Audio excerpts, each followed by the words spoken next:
So பிள்ளைகள் நிறைய subjects படிக்கிறாங்க ஸ்கூலில். ஆனால் பெரும்பாலான நேரங்களில் சப்ஜெக்ட்ஸில் வரக்கூடிய குஃப்ரான ஷிர்கியத்தான விஷயங்களை வந்து யாருமே வந்து அங்கே சொல்லி கொடுப்பதில்லை. ஸோ பேரண்ட்ஸ், பெற்றோர்களுடைய கடமை அது சொல்லிக் கொடுக்க வேண்டியதாக இருக்கிறது. பிள்ளைகளுக்கு தௌஹீதை நம்ம சொல்லிக் கொடுக்கணும். ஏன்னா அவங்க சப்ஜெக்ட்ஸில் குஃப்ரான விஷயங்களை கடந்து போவாங்க. இதனாலே நிறைய பேர் என்ன பார்த்தீங்கன்னா, அதுவும் முக்கியமாக அதிகமாக வெஸ்டர்ன் வேர்ல்டு போன்றவங்கலாம் நிறைய பேர் வந்து ஏத்திஸ்டாக மாறி போயிட்டுருக்காங்க. அதாவது நாத்திகவாதிகளாக போயிருக்காங்க. நிறைய சயின்டிஸ்ட்டுகள் நீங்கள் பார்க்கலாம், நிறைய பேர் நாத்திகம் பேசக்கூடியவங்களாக இருப்பாங்க. ஆனால் அவ்வளோ படித்தவங்களாக இருப்பாங்க. சிம்பிள் பேசிக்ஸ் கூட அவங்களுக்கு தெரியல, இறைவன் ஒருத்தவன் இருக்கிறான் என்பது. ஸோ இன்றைக்கி நம்ம வந்து பார்க்க போகிறோங்க ஆங்கில பாடத்தில் உள்ள சில கருத்துக்கள், அது எப்படி வந்து குஃப்ராக ஆகும், மேலும் வந்து தூய இஸ்லாத்துடைய கருத்தோடு முரண்படக்கூடியதாக இருக்கும் என்பதை பார்த்தீங்கன்னா, பல இங்கிலீஷ் லிட்ரேச்சர் இலக்கியங்கள் பார்த்தீங்கன்னா இறைவனை பற்றி பேசாது. வாழ்க்கையை வந்து ஒரு தௌஹீத் இல்லாமல் ஒரு மெட்டீரியலிஸ்டிக் போக்கோட வாழ்கிறது, விதி, தற்செயல், மனித சக்தி, இதை தான் அதிகமாக கான்சென்ட்ரேட் பண்ணக்கூடியதாக இருக்கும்.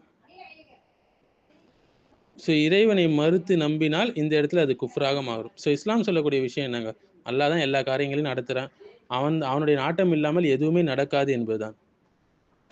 ஸோ அது மாதிரி குஃப்ரான விஷயங்களை இதை ஒரு கதைன்னு அப்படியே வாசிச்சுட்டு கடந்து போடுறது குஃபர் கிடையாது. ஆனால் இது உண்மை என்றும் இறைவனின் பங்கு இதில் எதுலேயுமே இல்லை என்று நம்பினால் அது இஸ்லாத்துக்கு எதிராகவும் குஃபராகவும் மாறக்கூடியதாக இருக்கும். அடுத்து இரண்டாவது பார்த்தீங்கன்னா, நாத்திகம் அல்லது வந்து எக்ஸென்ஷனிஸ்ட் தத்துவங்கள் என்று சொல்லுவாங்க. கடவுள் வந்து இறந்துட்டாரு, வாழ்க்கையில் எந்த நோக்கமும் இல்லை, யாருக்கும் மறுபிறவி என்பது இல்லை என்றது.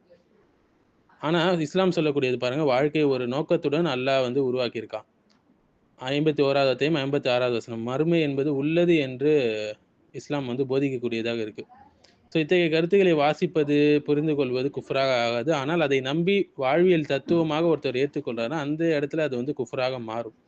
மூன்றாவது பார்த்தீங்கன்னா, பாவங்களை வந்து மகிழ்ச்சியாக காட்சிப்படுத்தக்கூடிய இலக்கியங்கள் நிறைய இருக்கு. கொலை, விபச்சாரம், மது, துரோகம் ஆகியவை பாராட்டப்படக்கூடிய விஷயங்களாகவும் இருக்கும். ஆனால் இஸ்லாம் வந்து இதெல்லாம் பெரிய பாவங்களாக கருது. பாவங்களை வந்து ஒரு கண்ணியப்படுத்துதல் வந்து கூடாத, தடை செய்யப்பட்ட ஒரு செயலாகும். இவைகளெல்லாம் பாவம் என்பதை மறுத்தால் அது குஃப்ராக மாறும். ஆனால் அதெல்லாம் சரிதான், அதெல்லாம் நல்லதுதான் என்று ஒருத்தர் நம்பினார் வந்து அல்லாஹ்வுடைய கட்டளையை மறுப்பவராக ஆவார், அதுவே குஃப்ராக மாறும். அடுத்தது ஒழுக்கம், தார்மீக ஒப்பீடுகள்லாம் எதுவுமே கிடையாது. அதாவது ஒழுக்கம் என்பது ஒவ்வொருவருக்கும் வேறுபடக்கூடியது. நிச்சயமான இதுதான் நன்மை, இதுதான் தீமை, நிச்சயமான நன்மை தீமை என்பது இல்லை என்பது போன்ற விஷயங்கள் இதெல்லாம் குஃபராக மாறும். இஸ்லாத்துல ஒழுக்கம் வந்து அல்லாஹ்வால் தீர்மானிக்கப்பட்ட ஒரு விஷயம். நிச்சயமாக நன்மை தீமை என்பது உள்ளது என்பதை இஸ்லாம் பிரித்து காட்டுது. ஸோ இஸ்லாமிய நியாயம் மறுக்கப்படுமானால் அது குஃபராக மாறும்.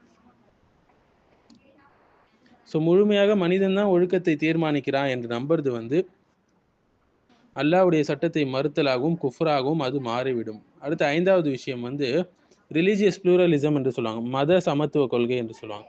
அனைத்து மதங்களும் உண்மையால் நிரம்பி இருக்கு, அனைத்து வழிகளும் இறைவனை அடைய வழிதான் என்று சொல்லுவாங்க. பொதுவாக நம்ம பார்க்கலாம் அது இல்லைங்களா இலக்கியங்கள்ல. ஆனால் இஸ்லாம் அல்லாமல் எந்த மார்க்கமும் ஏற்றுக்கொள்ளப்படாது என்று அல்லாஹ் சொல்றான். 3வது அத்தியாயம் 85வது வசனம்.